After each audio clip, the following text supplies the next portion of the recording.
CJS, 330 and LXM looting up on their BAODA composition. Oh, a little bit of the jellyfish. The jellyfish in response as well. LXM getting a taste of his own medicine there. But it looks as though JLA are very happy to fight with these jellyfish being factored in, considering that they have the Kurumi, able to cleanse that poison damage. CJS trying to find the isolated fight onto the Kurumi, but unfortunately does get flanked by the Takeda and is going to be taken down. However, whilst this was happening, GG was able to take down the other member of JLA. Now in the 2 versus 2, 330 unleashing the fist blades onto the Takeda, but the parry's going to be coming through. The 180 parry. He finds LXM on the corner, pushing up against the wall, unfortunately not able to climb up and escape, and JLA are going to be taking those first 3 eliminations off the rip. But looky here, we've got a bit of a scrap going down in Arcadia. OUG.Xx and I think there was another team as well, KLA, all fighting it out here. Taki taking the brunt of a lot of damage from this Yueshan. X trying to lock him down. Taki just getting bounced around, unable to stay on his feet. The scale rush coming through to peel. Squeaky keeping him alive. X now jumping in with that F2. Going to be able to lock down Taki, unable to stay alive, unfortunately, but he's eating a lot of damage in response. KLA looking to get involved. The cube's going to be coming out. He does live on 1 health, but he is being chased down. CXZ is going to be able to claim that elimination for KLA, or rather QGG. Oh, Hex, they're going to be getting the res though. Squeaky, CXZ forces him into stone form. The tether buff coming through, the damage reduction, trying to prevent the heal from coming in. Taki still down for the count. Hex, I'm not sure if they did this deliberately. They chose to... Oh, Sachiko going to be coming in to try and res manually. Squeaky trying to buy some time. The Yueshan doing so much work. Squeaky needs some help. He's trying his best to stay alive. They do have this purple armor on him, so if they are able to stay on their feet, they are going to be able to take that forward with them. A huge parry coming out from Squeaky. The purple pulsar doing so much damage. CXZ using the F3 to try and peel, to try and buy some time. Taki now on his feet again with that ultimate. And it looks as though we're getting a reset. Holy moly, it's getting... huge ultimate from Sachiko to be able to give that extra leaf of life to Hex's players. OUG are also back in the mix, by the way. Looks like they used their rebuffs.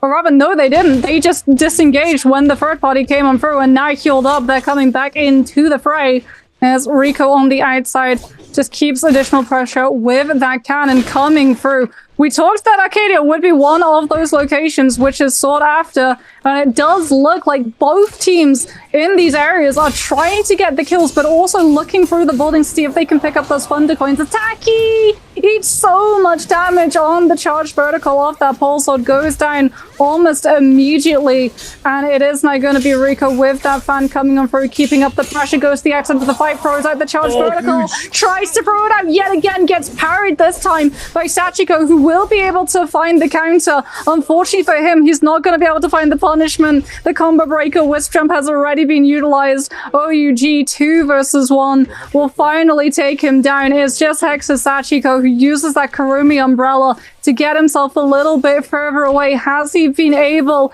to just break out of line of sight, break the ankles in the area? No, OUG surrounds him. They know exactly where he's going to be. The Yushin ultimate comes through from June. Huge focus strike charge up from Rico in the air, drops down directly on his head. Moment, we still have the rest of game 2 to go. MVP and JLA very close to each other now. The poison jellyfish coming into play yet again, but JLA with a Moonbane looking to try and lock down MVP.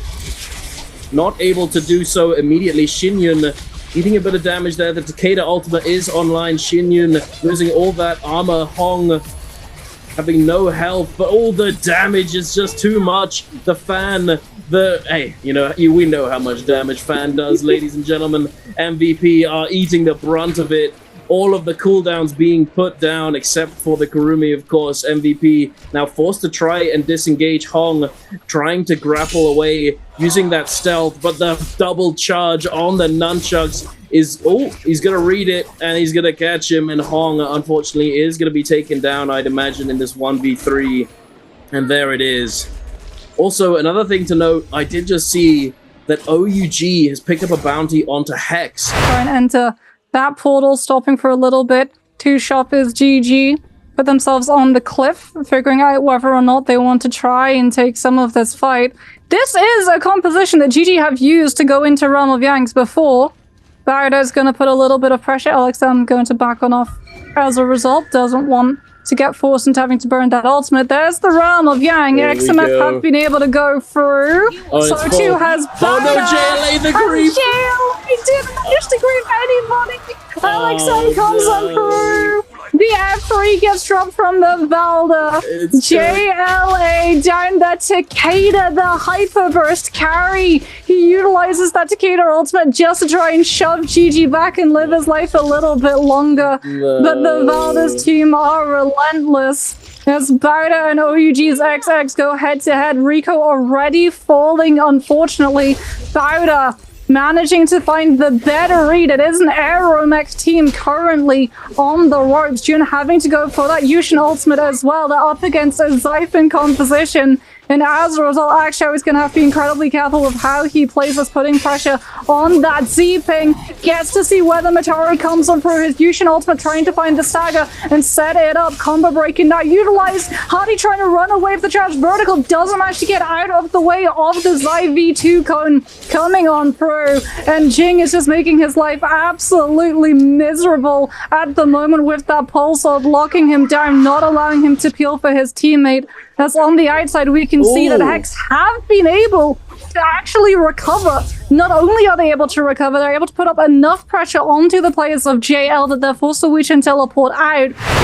3 teams have a million birds might, and 3 teams have Yang depletion, and there we see OUG.Xx going onto that catapult into Imperium to try and find themselves a team to cleanse that Yang depletion. But we do have Hex and BAODA scrapping it out here. Sachiko having lost a lot of his HP, forced to use that ultimate. Now we've got the scrap Yeran diving in with that meteor, the F3 from the Zai. Taki using that Yueshan ultimate to try and disrupt this Zai. Yeran just standing there with the golden damage. Zai ultimate going to be doing a lot of damage per second. Squeaky eating a lot of damage there. Knocked back. The third party coming through from XMF. Yeran is... Oh, he's still trying to do as much as he can, but Jing is going to be going down from BAODA. Hex trying to fully disengage. Squeaky's on the run on his own. Yeran is trying to find the kill, trying to find the kill confirmation. It looks as though OUG.Xx has managed to find the kill onto Taki, unfortunately, but it looks as though they are going to be taking down Peak as well. Oh, there it is. There he is, taken down, but with the Vermilion Bird's Might, he is going to be living regardless. It looks as though Hex, unfortunately, this is exactly what I was afraid of. Considering that they do have the White Tiger's prowess, they are going to be able to do quite a bit. But considering that they don't have that second life like the Vermilion Bird's Might teams have, if they do go down, they are dead for good. And that's exactly what happened. They got third-partied, split up by all of these teams, and just absolutely obliterated. All of the teams coming in to Imperium with the Yang depletion coming in to try and cleanse this debuff.